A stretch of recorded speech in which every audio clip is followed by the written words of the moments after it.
வணக்கம். இந்த வீடியோவில் நம்ம காங்க்ரீட்டில் வர்ற ஹனிகாமிங் பற்றி பார்க்க போகிறோம். ஸோ ஹனிகாமிங் அப்படிங்கிறது பார்த்தீங்கன்னா புவர் ஒர்க்மேன்ஷிப்னாலையும் காங்க்ரீட்டோட குவாலிட்டி கம்மியாக இருக்கிறதுனாலையும் காங்க்ரீட்டில் வந்து சில இடத்துல பார்த்தீங்கன்னா காங்க்ரீட் ஃபில் ஆகாமல், அதாவது காங்க்ரீட்டில் இருக்கிற மார்ட்டரோ இல்லை அக்ரிகேட்டோ ஃபில் ஆகாமல் அந்த இடத்துல வாய்ட்ஸ் க்ரியேட் ஆகிறதான் பார்த்தீங்கன்னா ஹனிகாம்னு இருக்கும். ஸோ ஹனிகாம் வந்து நீங்கள் நிறைய இடத்துல பார்த்துருப்பீங்க. ஸோ அது ஹனிகாம் வர்றதுக்கான ரீசன்ஸ், நம்ம எந்தெந்த விஷயங்கள் எந்தெந்த தவறு நம்ம பண்ணுறதுனால ஹனிகாம் வருது, அந்த ஹனிகாம் வராமல் இருக்கிறதுக்கு நம்ம என்னென்ன ப்ரிவென்டிவ் மெஷர்ஸ் எடுக்கணும், அப்படி வந்ததுன்னா நம்ம அதில் என்னென்ன ரெக்டிஃபிகேஷன்ஸ் ரிப்பேர் ஒர்க் பண்ணணும், எந்த மாதிரிலாம் பண்ணணும் அப்படிங்கிறத நம்ம இந்த வீடியோவில் பார்க்கலாம். ஸோ அதுக்கு முன்னாடி இந்த சேனலை சப்ஸ்கிரைப் பண்ணாதவங்க கீழே இருக்க சப்ஸ்கிரைப் பட்டனையும் பெல் ஐக்கானையும் ப்ரெஸ் பண்ணிடுங்க. ஸோ ஹனிகாம்ங்கிறது ஒரு ஹாலோ ஸ்பேஸ், அது வந்து ஒரு கேவிட்டி மாதிரி ஃபார்ம் ஆகும் நம்ம காங்க்ரீட் போட்டதுக்கப்புறம். ஸோ அப்படி இந்த மாதிரி நம்ம காங்க்ரீட் வந்து ஆஃப்டர் வெட் காங்க்ரீட் மிக்ஸ் பண்ணதுக்கப்புறம் த்ரூ பம்பிங் இல்லை டைரெக்டாக ஹேண்ட் பிளேசிங் அந்த மாதிரி பண்ணும்போது நிறைய கன்ஜஸ்டடான ஏரியாவில் வந்து பார்த்திங்கன்னா காங்க்ரீட் வந்து கரெக்டாக வந்து பேக்கிங் ஆகாது. அந்த இடத்துல வாய்ட்ஸ் வந்து கிரியேட் ஆகிறதுக்கு வந்து வாய்ப்பு இருக்குது. ஸோ அந்த கேவிட்டிஸும் அந்த வாய்ட்ஸும் பார்த்திங்கன்னா காங்க்ரீட்டுக்கு வந்து நிறைய எஃபெக்ட்ஸ் வந்து இருக்கும். ஸோ ஸ்ட்ரென்த்தையும் எஃபெக்ட் பண்ணும், அதோட டியூரபிலிட்டியும் நிறைய வந்து அதை எஃபெக்ட் பண்ணும். ஸோ இந்த ஹனிகாம்க்கு வர்றதுக்கான காரணங்கள் என்னென்ன அப்படிங்கிறத வந்து நம்ம பார்க்கலாம். ஸோ ஹனிகாம் வந்து நம்ம டேரெக்டாக வந்து ஃபார்ம் ஒர்க்கை பிரித்ததுக்கப்புறமே நம்ம ஹனிகாம் வந்து நம்மளால் பார்க்க முடியும். ஸோ இப்போ ஹனிகாம் ஃபார்ம் ஆகிறதுக்கு என்னென்ன காரணங்கள், நம்ம என்னென்ன பண்ணுற என்னென்ன தப்புகள்லாம் ஹனிகாம் வர்றதுக்கு காரணமாக இருக்குது அப்படிங்கிறத பார்க்கலாம். ஃபஸ்ட்டு பார்த்தீங்கன்னா இம்ப்ராப்பர் வைப்ரேஷன் டூரிங் காங்க்ரீட்டிங். ஸோ நம்ம காங்க்ரீட்டிங் போடும்போதே பார்த்தீங்கன்னா வைப்ரேஷன்ஸ் வந்து கரெக்டாக கொடுக்கணும், ப்ராப்பர் வைப்ரேஷன்ஸ் கொடுக்கணும். ஏன்னா ஒவ்வொரு ஒர்க்குக்கும் வந்து ஒவ்வொரு ஒர்க்கபிலிட்டி ஆஃப் காங்க்ரீட் இருக்கும். ஸோ அந்த காங்க்ரீட் ஒர்க்கபிலிட்டி வந்து நிறைய இடத்துல என்ன பண்ணணும், ஒர்க்கபிலிட்டி வந்து கம்மியான காங்க்ரீட் வந்து போட வேண்டியிருக்கும். ஏன்னா ஹை ஸ்ட்ரென்த் அச்சீவ் பண்ணுறதுக்கு நம்ம ஒர்க்கபிலிட்டி வந்து அதிகமாக வந்து யூஸ் பண்ண முடியாது. ஒர்க்கபிலிட்டி அதாவது வேல்யூ கூட நமக்கு என்ன ஆகும், ஸ்ட்ரென்த் வந்து குறையும். ஸோ ஒர்க்கபிலிட்டி கம்மியான காங்க்ரீட்டில் வந்து நம்ம காங்க்ரீட் போட்டு பண்ணும்போது, அதாவது அதோட வாட்டர் சிமெண்ட் ரேஷியோ வந்து கம்மியாக இருக்கும். ஸோ அந்த இடத்துல நம்ம ப்ராப்பர் வைப்ரேஷன்ஸ் வந்து கொடுக்கணும். ஸோ அப்படி கொடுக்காத டயத்தில் நம்ம என்ன ஆகும்னா ஹனிகாம் வர்றதுக்கு வாய்ப்பு இருக்குது. ஸோ அதுக்கப்புறம் இன்னொரு முக்கியமான காரணம் என்னன்னு பார்த்தீங்கன்னா காங்க்ரீட் ரெயின்ஃபோர்ஸ்மெண்ட்டில் வந்து ப்ராப்பர் கவர் கொடுக்காமல் இருக்கிறது. ஸோ ரெயின்ஃபோர்ஸ்மெண்ட் கவர் அப்படின்னு பார்த்தீங்கன்னா நம்ம ரெயின்ஃபோர்ஸ்மெண்ட்டுக்கு பாட்டம் மோஸ்ட் ரெயின்ஃபோர்ஸ்மெண்ட்டுக்கும் ஃபார்முக்கும் நடுவில் வந்து கேப் ப்ரொவைட் பண்ணுறதுக்காக தான் நம்ம வந்து என்ன பண்ணுறோம், காங்க்ரீட் கவர் வந்து கொடுக்குறோம்.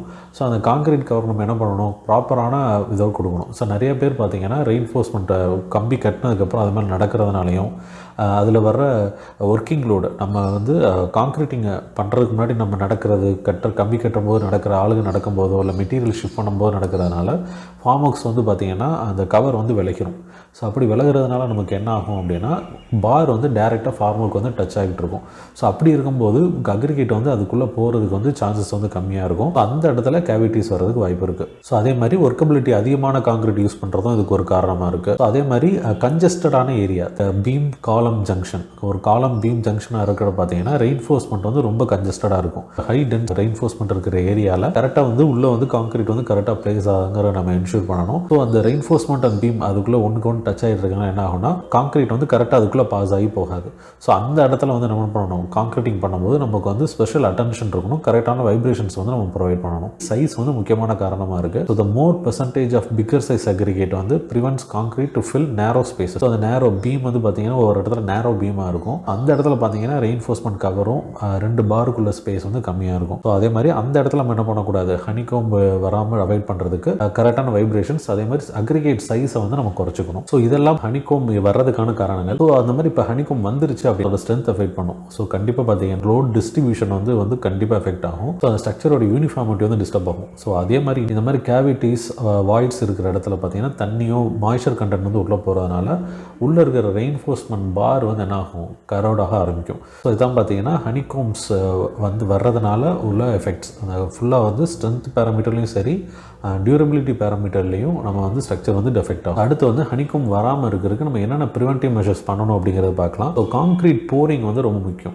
ஸோ காங்க்ரீட் வந்து நம்ம வந்து ஒரு 1.5 மீட்டர் ஹைட்டுக்கு மேலே வந்து போர் பண்ணக்கூடாது. ஃபார் எக்ஸாம்பிள் ஒரு பம்பிங் காங்க்ரீட்டில் வந்து பைப்பில் வந்து ஹோஸில் வந்து விழுது, காங்க்ரீட் ஹோஸ்லேருந்து வந்து விழுதுன்னா அதோட ஹைட் வந்து காங்க்ரீட்டோட சர்ஃபேஸ் அந்த ஸ்லாபோ பீமுக்கு பக்கத்தில் வந்து நம்ம நம்ம போர் பண்ணணும். ரொம்ப ஹைட்டில் இருந்து போர் பண்ணோம் அப்படின்னா அது என்ன ஆகும்னா அதோட யூனிஃபார்மிட்டி ஹோமோஜினிட்டி வந்து டிஸ்டர்ப் ஆயிரும். அதே மாதிரி சஃபிஷியன்ட் கான்க்ரீட் காம்பாக்ஷன் வந்து ரொம்ப முக்கியம். So providing proper vibration and compaction வந்து it's very very important for honeycombing வராமல் இருக்கிறதுக்கு அவாய்ட் பண்ணும். அதே மாதிரி ப்ராப்பரான கவர் என்னென்னலாம் காசஸ்ன்னு படிக்கிறோமோ அதெல்லாம் வந்து அவாய்ட் பண்ணுறதா பார்த்தீங்கன்னா preventive measures. So adequate concrete cover provide பண்ணணும். ஸ்டீல் பார்ஸ் வந்து appropriate size, aggregate, steel bar இது எல்லாமே பார்த்தீங்கன்னா அப்ராப்ரியேட் சைஸில் வந்து நம்ம யூஸ் பண்ணணும். அதே மாதிரி கன்ஜஸ்டடான ஏரியாவில் வந்து பார்த்தீங்கன்னா செல்ஃப் காம்பேக்டிங் கான்க்ரீட் வந்து நம்ம யூஸ் பண்ணலாம். நிறைய இடத்துல பார்த்தீங்கன்னா வித்தவுட் வைப்ரேஷன் இல்லாமலே ஹை ஒர்க்கபிள் கான்க்ரீட் வந்து நம்ம யூஸ் பண்ணலாம். ஈவன் அச்சீவிங் ஸ்ட்ரென்த் அச்சீவ் பண்ணியே நம்மளால் என்ன பண்ண முடியும், செல்ஃப் காம்பேக்டிங் கான்க்ரீட் வந்து அச்சீவ் பண்ண முடியும். ஸோ ஆஃப்டர் நீடில் வைப்ரேஷன் நம்ம பண்ணாலும் ஃபார்ம்வொர்க் வைப்ரேஷன் வந்து தட்டுறது வந்து ரொம்ப ரொம்ப முக்கியம். ஸோ அப்போ தான் பார்த்தீங்கன்னா கார்னர்ஸில் ஸ்லாபில் இருக்கிற கீழே இருக்கிற ஹனிகாமிங்லாம் வந்து நம்ம வந்து அவாய்ட் பண்ண முடியும். ஸோ அதே மாதிரி இந்த மெஷர்ஸ் எல்லாமே நம்ம எடுத்துட்டால் முடிஞ்ச அளவு நம்மளால் என்ன பண்ண முடியும், கான்க்ரீட் ஹனிகாமிங் வந்து வராமல் பார்த்துக்கலாம். இப்போ அடுத்து பார்த்தீங்கன்னா ஒருவேளை அப்படி ஹனிகாம் வந்தது அப்படின்னா நம்ம என்ன ரெமடியல் ஆக்ஷன்ஸ் எடுக்கலாம் அப்படிங்கிறத பார்க்கலாம். ஸோ ஃபஸ்ட்டு பார்த்தீங்கன்னா அந்த ஏரியா வந்து வி ஹாவ் டு ரிமூவ், அந்த ப்ரோக்கனான இருக்க ஏரியாவெல்லாம் வந்து பார்த்திங்கன்னா உடச்சி எடுத்துடணும். Then we have to do the reconcreting. So அதெல்லாம் பார்த்திங்கன்னா ஒரு கெமிக்கல் சர்ஃபேஸ் அப்ளை பண்ணி we have to reconcreting by shotcreting methods. Shotcreting method நம்ம ஆல்ரெடி தெரியும். ஸோ அந்த மாதிரி ப்ரெஷரைஸ்டு ஃபார்மில் ஒரு சிமெண்ட் மாற்றம் வந்து நம்ம என்ன பண்ணோம்னா உள்ளே இருக்கிறதுக்குள்ளே அப்ளை பண்ணணும். ஸோ இந்த மாதிரி மேஜரான ஹனிகாமிங், அதாவது ஹனிகாமிங் வந்து லார்ஜ் ஸ்கேலில் இருந்ததுன்னா நம்ம ஃபுல்லாக வந்து ஷட்டரிங் திருப்பி ஃபார்ம்வொர்க் வச்சு ஒரு கெமிக்கல் பாண்டிங் யூஸ் பண்ணி நம்ம எந்த கான்க்ரீட் நம்ம ஆல்ரெடி விச்சின் கான்க்ரீட் என்ன யூஸ் பண்ணோமோ அதே மிக்ஸில் அதே ஸ்டாண்டர்டில் என்ன பண்ணணும், நம்ம இங்கே ஃபார்ம்வொர்க் யூஸ் பண்ணி அந்த இடத்துல வந்து கான்க்ரீட் வச்சு பேக் பண்ணணும். ரொம்ப மினிமமாக இருந்தது அப்படின்னா வி ஹாவ் டு அதை ஃபுல்லாக சர்ஃபேஸை ஃபுல்லாக க்ளீன் பண்ணி ஷார்ட் க்ரீட்டிங் மெத்தட்ஸ் மூலமாக மாற்ற வந்து இன்ஜெக்ட் பண்ணணும். ஸோ இந்த ரிப்பேர் மெத்தட் மூலமாக நம்ம என்ன பண்ணலாம்னா வி கேன் அச்சீவ் ஒரு ஹனிகாமிங் வந்தாலும் நம்மளால் என்ன பண்ண முடியும், கொஞ்சம் வந்து அதை வந்து அவாய்ட் பண்ணலாம். ஸோ இந்த மாதிரி ஹனிகாம் வந்து ரிப்பேர் பண்ணுறது வந்து எவ்வளோ தான் நம்ம அச்சீவ் பண்ணாலும் நம்மளை கரெக்டாக பண்ணதுக்குரிய ஸ்ட்ரென்த்தோ அதோட பெர்ஃபார்மன்ஸ் வந்து நமக்கும் ஆஸ்தட்டிக்ஸும் நமக்கு கிடைக்காது.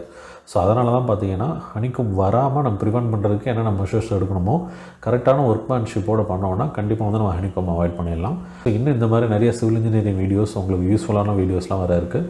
ஸோ இந்த மாதிரி வீடியோஸ்லாம் பார்க்கணும், சிவில் இன்ஜினியரிங் கான்செப்ட்ஸ்லாம் பார்க்கணும் அப்படின்னா நம்ம சேனலை சப்ஸ்கிரைப் பண்ணுங்கள், உங்கள் ஃப்ரெண்ட்ஸுக்கு வந்து ஷேர் பண்ணுங்கள். தேங்க்யூ.